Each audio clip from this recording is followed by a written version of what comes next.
Hi everyone, welcome back to my channel. So today I'm going to teach you all about psoriasis because it's Psoriasis Awareness Month. In lieu of this, I wanted to address this because up to 5% of the population actually deals with this irregular skin condition, and I think it's important to just kind of put out there some of the naturopathic things that we would address or consider. So let's get started. When we think about psoriasis, you're going to find the cells that are on the skin are multiplying rapidly, kind of like irregularly as in a cancer, even though it's not technically a cancer. Typically, these patches will be found in areas of the body like the scalp. You'll sometimes find issues with people having patches on their elbows and knees. And then we also sometimes as physicians see things or signs on the fingernails, as well as a patient having joint issues or problems too. So if you tend to have like patches in these areas, or you're experiencing issues with your nails or joints, and you've not been diagnosed with psoriasis, it might be a good idea to come in and see a physician so that you can get that checked out and followed up on, okay? All right, so if I had a patient who had symptoms that were reflective or indicative of psoriasis, some of the things that I would do regarding treatment would be as follows. First, we would consider if a person is having any type of food sensitivity issues, because often when we are dealing with any type of illness or sickness or imbalance within the body or disorder, you have to have healthy gut function. So if the body is kind of like confused because you're eating things that your body is sensitive to, and your immune system is kind of like, oh no, there are proteins here that shouldn't be here, and it's reacting to something like oranges or like pineapples or asparagus, something that's supposed to be healthy for you, then that can kind of be a distraction for your immune system, and it can prevent healing. That's why looking at your case individually as a naturopathic physician is important to me, because that may not be on the radar of most medical doctors.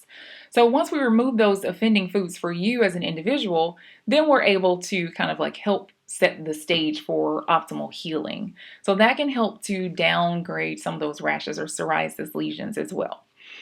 Okay, another thing we want to consider is decreasing inflammatory foods.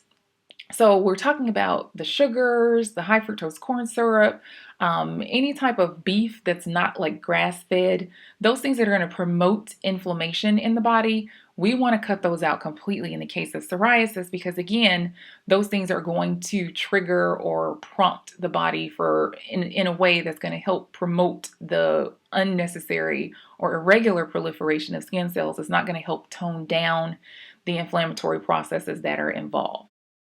We also want to consider the mineral chromium, because chromium can actually help with sugar regulation just in general.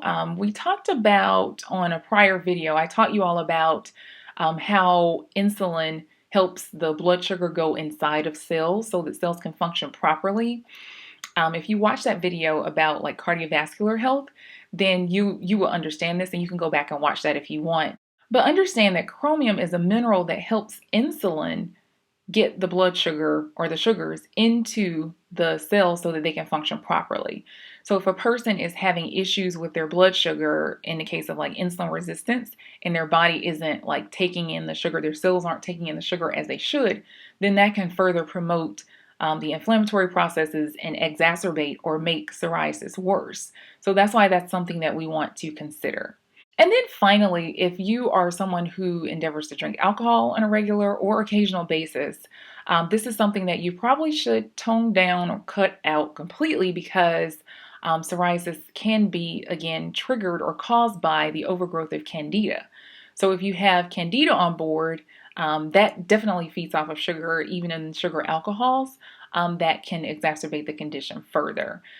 We want to consider all of the things that are going to ultimately help the body to be in the best position to heal and to recover from psoriasis.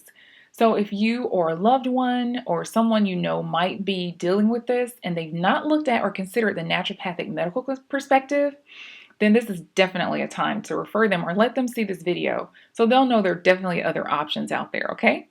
Another side note to this is I wouldn't recommend a person consistently use a corticosteroid topically to address psoriasis long term, because that's not addressing the root cause. So we definitely want to look at other more natural means of helping the person's body to heal. So if you know someone who is dealing with this, please feel free to share this link with them so that they can learn that there are other natural means of addressing psoriasis. And always remember, everyone, health is here. Take care.